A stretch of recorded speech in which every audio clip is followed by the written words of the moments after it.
How we all doing? Really? That's it? Come on, your parents raised you better than that. How we doing? All right. So I have gotten nothing but a hard time ever since I said what I was going to talk about. I said I'm going to talk about why I hate the phrase, "What do you do?" So of course this morning my Twitter feed was full of people saying, "Hey Cece, what do you do?" Everybody I've met in the hallway said, "What do you do?" You know, because the world is populated by smart asses, and that's okay, because I like it that way. Now, I don't have a problem with the question of what do you do? It's an important question, right? It's the perfect icebreaker. I guarantee you've probably used it today.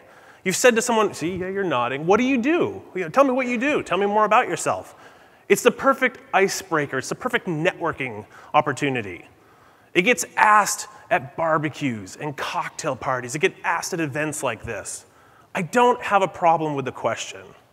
I have a problem with how it's used to judge people. When someone answers, "What do they do?" you instantly judge them.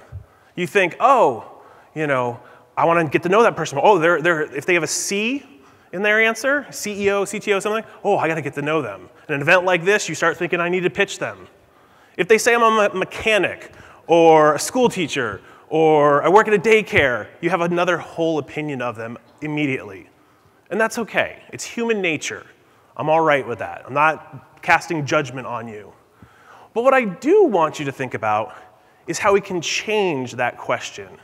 Now, my dad's a forester. My mom ran what would now be deemed an illegal daycare when I was growing up. She'd babysit kids out of her house, friends and family, you know, but I realized today that'd be illegal. And if you were to ask them what did they do, it wouldn't have the connotation of today. Back then, though, you were defined by your business card. People worked for the same company forever. If you switched, maybe you'd switch once or twice. You know, there was things like pensions. You know, I've heard rumors of these things, though I've never seen one. They exist, I guess. But in today's world, we change jobs, we change careers. What I'm doing today didn't exist when I was a little kid. The jobs that my two teenagers are going to have haven't been created yet. I have no idea what they're going to do. They don't know what they want to do because it's so full of opportunities out there. The fact of the matter is technology enables us to not have borders, not need office walls. The gatekeepers have been kicked where it hurts and we can do whatever we want. We can do anything we want. Now, if I was to ask, you know, people I know there's some dear friends of mine in this room. If I was to ask them, well, what do I do? Tell me, what do I do? They'd have a hard time answering it. They'd say things like, oh, Cece, you're a writer, you're a photographer, you're a great dad, you're a volunteer, you do all these things. I even have a hard time defining it. If you get my business card, it says storyteller, explorer, and humanitarian. You know how many weeks it took me to put those three things down because I couldn't figure out what it is I do because I do a lot of different things. And that's okay.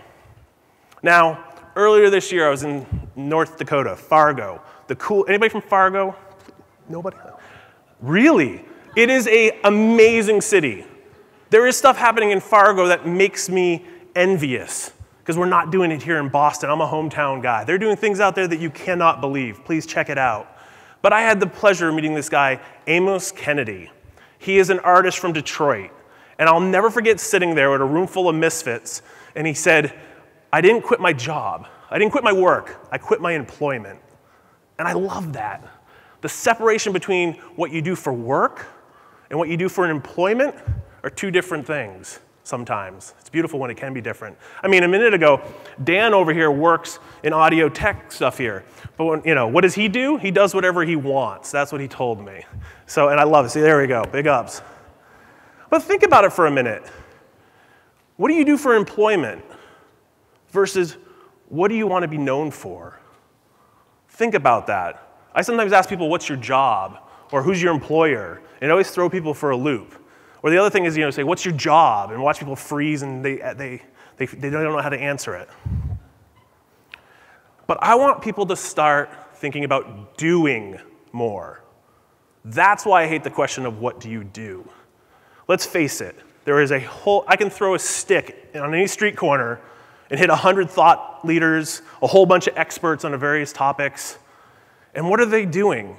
They're typing out blog posts. They're sending tweets. They're doing Facebook status updates. There's nothing wrong with that. I mean, I'm the content guy. I get it. We're at a HubSpot. It's all inbound, right? But what are you actually doing? Are you getting away from those screens? Are you getting out there and helping your community? Are you helping some charity that you love? Have you found something beyond what's on your screens? It's one of those things where I'm sick of seeing people talking and tweeting and saying, I'll get to there some point. I'm sick of it. We've all got 24 hours a day. We've all got 7 days a week. But we don't know if we've got tomorrow. We have no clue if we've got tomorrow. And I know I want to make sure I'm doing as much as I can with every one of those hours. And I'm a busy guy. I do a lot of speaking. I've got kids. I've got all these distractions. We've all got them. But I just want you to start thinking more and more about what you can do. Take the time. Find those passions of things that you love. And I guarantee you there's a charity, there's an organization. Maybe it's on the street corner. Maybe it's at your child's school. Maybe it's at your church. Maybe it's online, because the beautiful thing is, charities don't have borders either. Find those organizations that line up with what you believe and what you would love to be doing, and then go help them. You don't have to write a check. You don't have to, be a big fundraiser for them. I hate fundraising. I can't do it for the life of me. But I can volunteer my skills. You can volunteer your time, your knowledge, a blog post, a tweet. If you're not aware, please, any tweets you do this entire time at this event, I'll give them a plug because I love them. Put September campaign, hashtag September campaign and hashtag inbound14, and there'll be $1 donated to charity water. That's easy. That gets the nickname slacktivism. But still, do it. I don't know how many people are in this room. I think it looks like, maybe 300-400 people?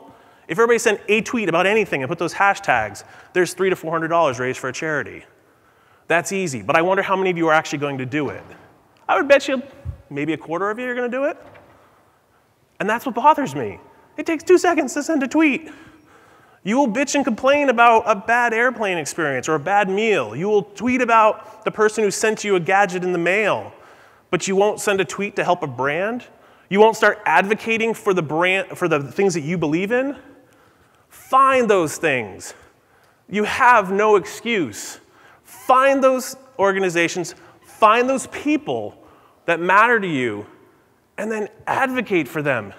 Send those tweets, write the blog post, tell your friends. When they need help, show up and help, volunteer.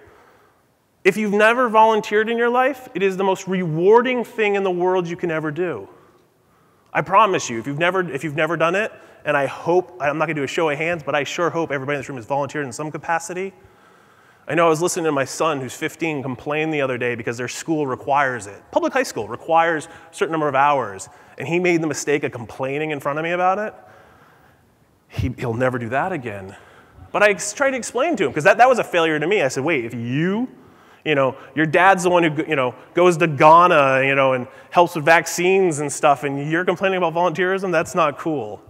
So I want to make sure that we instill in the kids and the next generation, too, that a sense of doing, a sense of getting up, getting away from the technology and doing more.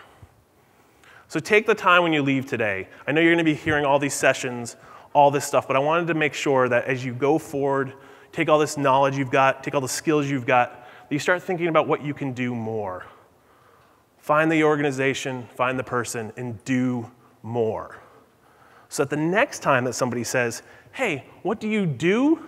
You don't answer with your job title. You don't hand them your business card. You say, hey, I'm CC Chapman, and I inspire and teach the world to be better people, because that's a lot better than what's on your business card. So go forth and do. Thank you.